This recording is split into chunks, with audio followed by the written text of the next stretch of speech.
السلام عليكم. سأروي لكم قصة الشاب الذي توفي بعد تغسيله وتكفينه. بدأت عينه اليمنى بالبكاء. فلماذا يا ترى؟ ما هو سر هذا الشاب؟ هذه القصة سيرويها لكم أحد المشايخ الذي قام بتجهيز هذه الجنازة. استمعوا للأخير. كنت على رأس العمل، أعمل مساء في الأيام الأولى من ذي الحجة، فدخل مكتبي أحد الزملاء بقسم آخر، وبرفقتهم شاب في القد الثالث من عمره، وقال لي: يا شيخ، قريب لي عمره 40 سنة توفي خارج المملكة يوم الثلاثاء، وسنصلي عليه فجر يوم الخميس في 5 من ليلة 6 من ذي الحجة، أي في أواخر ذروة قدوم الحجاج إلى المملكة. وهذا أخاه يا شيخ، ونحن مسافرين على أول رحلة لإحضاره، ونريد منك يا شيخ أن تكون بانتظارنا في المطار بعد الانتهاء من جميع الإجراءات الخاصة بالشحنة إلى السعودية في هذه البلدة، وسوف نتصل بك من المطار لنخبرك عن الرحلة وموعدها لتقوم بتجهيزه. قلت: إن شاء الله. وفي اليوم الثاني سألت موظف الشحن عن وصول رحلة رقم كذا من دولة كذا عليها الجثمان كذا. قال: دعني أتأكد من البرقيات الواردة في مثل هذه الرحلات. ثم عاد وقال: نعم يا شيخ، المعلومات صحيحة. فتوجهت إلى هناك، وفعلا رأيت الكثير من أهل الميت بانتظاره، وما هي إلا دقائق ووصلت الطائرة في موعدها المحدد، وأنزلوا جثمان الميت بإسعاف المطار داخل تابوت حتى البوابة، ثم أدخلوه إلى سيارتي، فتوجهت به إلى منزل أخاه بجدة، حيث كان بعض الإخوة بانتظارنا هناك. وفي عجلة قام الإخوة بإحضار خشبة الغسل من أقرب مسجد وتجهيز مكان الغسل والكفن، وطلبت من الإخوة إنزال التابوت وبه الجثمان من السيارة، وفتحنا التابوت وأخرجنا الميت منه ووضعناه على خشبة الغسل، ووضعت سترة الغسل عليه لتجريده من ملابسه. وكان أخونا بالله ممتلئ الجسد، وغسله كان سريعا، لم نصادف أي عقبات ونواقص في تجهيزه، وحملناه على خشبة النعش وطيبناه وكفناه وأدخلناه مجلس المنزل، وكانت الساعة تشير إلى 1 صباحا. حضر مرافقيه من المطار، وشاهدنا رحميه يقف خارج المنزل ظنا أننا ننتظره، ودخل مسرعا مشمرا ثيابه لمساعدتنا، وسأل: أين مكان الغسل؟ قلت: لقد انتهينا، وهناك وقت كاف قبل صلاة الفجر، وسندفنه بمكة المكرمة على مسؤوليتي. والمتبع هنا يا إخوان، يمنع الدفن في مكة المكرمة في شهر من ذي الحجة فقط، كما ذكرت سابقا لكثرة الحجيج والازدحام، ويسمح ببقية السنة بشرط إجباري، لابد من إعطاء عند كل نقطة تفتيش صورة من تصريح الدفن وشهادة تبليغ الوفاة، وعدم وجودها يتم رفض دخول الجنازة إلى مكة المكرمة.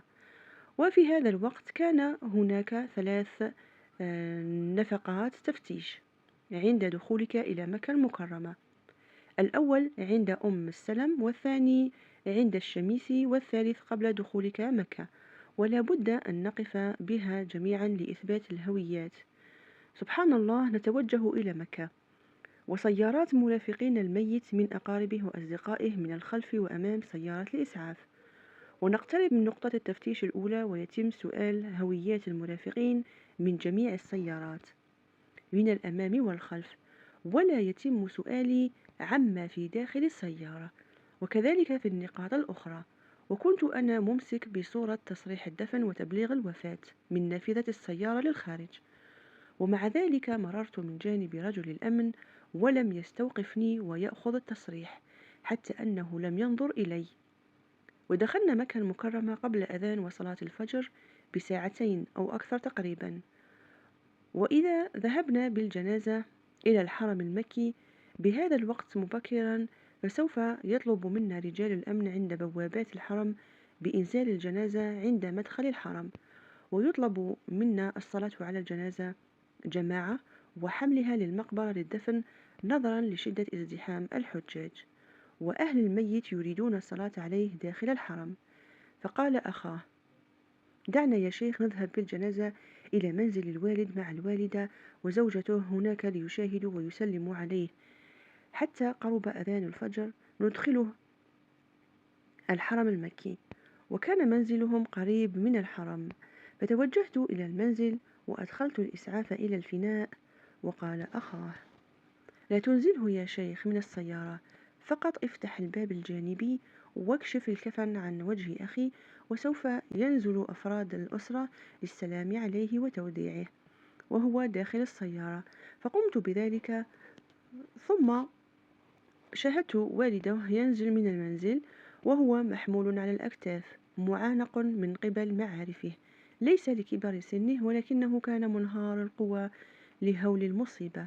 وأدخلوه إلى السيارة وشاهد ابنه ممددا بكفنه ووجهه مكشوف، وقام بتقبيل جبينه وهو يبكي بداخل الإسعاف بكاء هستيريا ينتفض جسده كاملا، ولم يتحمل المنظر ووقع من طوله بداخل السيارة على رجليه، وأنزلوه من السيارة وهو منهار. وأردت أن أقفل الكفن كما كان بجنب رحميه، وهنا كانت العبرة يا إخوان، وهنا الشاهد بالقصة يا إخوان. رأيت منظر رهيب جدا لم أرى مثله في حياتي ولا في مدة عملي في هذا المجال. ماذا رأيت؟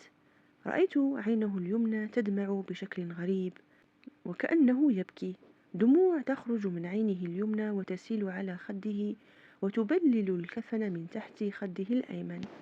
فقلت في نفسي: يمكن من طول مدة بقائه داخل الكفن أو السيارة، مع العلم أن مكيف السيارة كان على أعلى درجة من البرودة.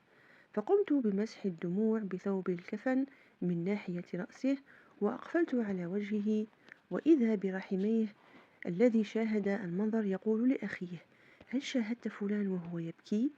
قال: لا. قال: اذهب وانظر إليه. ثم حضر أخاه وطلب مني أن أكشف عن وجه أخيه، فكشفت عن وجهه للمرة الثانية، وهنا كانت المفاجأة: لا زالت الدموع تخرج من عينه اليمنى فقط. وشاهد أخاه هذا المنظر، فما كان إلا أن يرتمي على صدر أخاه ويقبله بجبينه وهو يبكي ويحضنه بقوة. منظر مؤثر رهيب يا إخوان، لم أشاهد مثله مدة عملي في هذا المجال. بعد طول هذه المدة يموت يوم الثلاثاء خارج المملكة، ويوضع في الثلاجة لمدة يومين، ثم شحن بطائرة في تابوت إلى المملكة، ونقوم بتجهيزه والسفر به إلى مكة، ونشاهد الدموع تخرج من عينه اليمنى فقط. ثم انتظرنا حتى الآذان الأول من الفجر قبل الذهاب به إلى الحرم للصلاة عليه في هذا اليوم الخميس، وأكثرهم صيام. فإذا وصلنا بالجنازة مبكرا سيتم رفض دخول الجنازة إلى الحرم لطول الوقت من قبل أمن البوابة، ويطلب إنزال الجنازة بجانب المدخل والصلاة عليها جماعة مبكرا مع أهل الميت والحاضرين، وحملها للدفن بسبب شدة الازدحام وعدم تأخير الجنازة بعد الأذان الأول. توجهت إلى المدخل الرئيسي لدخول الجنائز المؤدي إلى باب السلام، فإذا برجل أمن المدخل يمنعني من الدخول. فقلت له: معي الجنازة. قال: أعرف، لكن أين تدخل؟ انظر أمامك الحجاج، لقد افترشوا الشارع حتى المدخل للصلاة. قلت: أين أذهب بالجنازة؟ قال: اذهب من المدخل الرئيسي من الشارع العام بالغزة. ذهبت مسرعا، وقبل أن أصل الشارع العام يستوقفني رجل المرور يقول لي: أين تذهب؟ قلت: معي جنازة. قال: انظر أمامك الحجيج يفترشون الشارع مثل الجراد في زحف وتقدم إلينا، لن تستطيع الدخول، لكن أقول لك انزل بالجنازة هنا لحملها داخل الحرم. قلت: لا، لابد أن أذهب إلى المقبرة قبل الصلاة لإعطائهم أصل تصريح الدفن وصورة تبليغ الوفاة. قال: بعد انتهاء الصلاة أدعك تخالف السير للذهاب للمقبرة. يا إخوان، فقط كلمتين مع رجل المرور من زجاج السيارة. ثم أردت الخروج لفتح باب السيارة الخلفي لإخراج الجنازة، فنظرت أمامي فوجدت الجنازة محمولة على الأكتاف تسير من أمام السيارة. وقبل أن أنزل من السيارة قام الحجاج بفتح باب السيارة وأخرجوا الجنازة وحملوها إلى الحرم.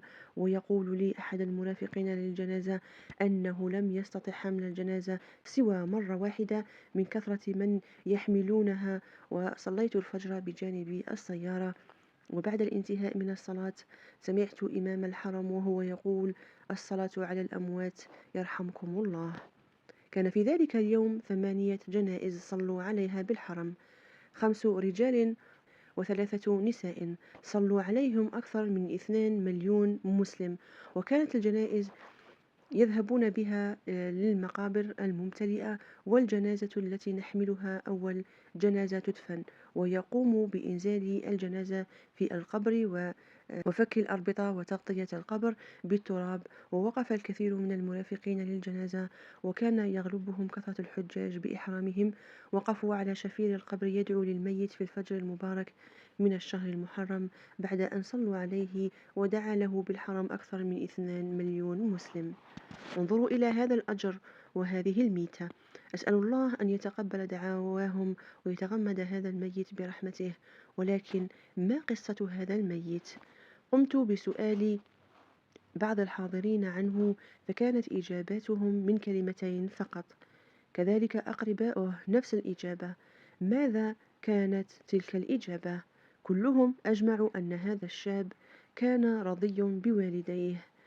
فقط عندما سمعت الإجابة أولا تعجبت، لكن عندما جلست مع نفسي تذكرت أن ذلك ليس بغريب على قول الله تعالى بعد بسم الله الرحمن الرحيم: وقضى ربك ألا تعبدوا إلا إياه وبالوالدين إحسانا.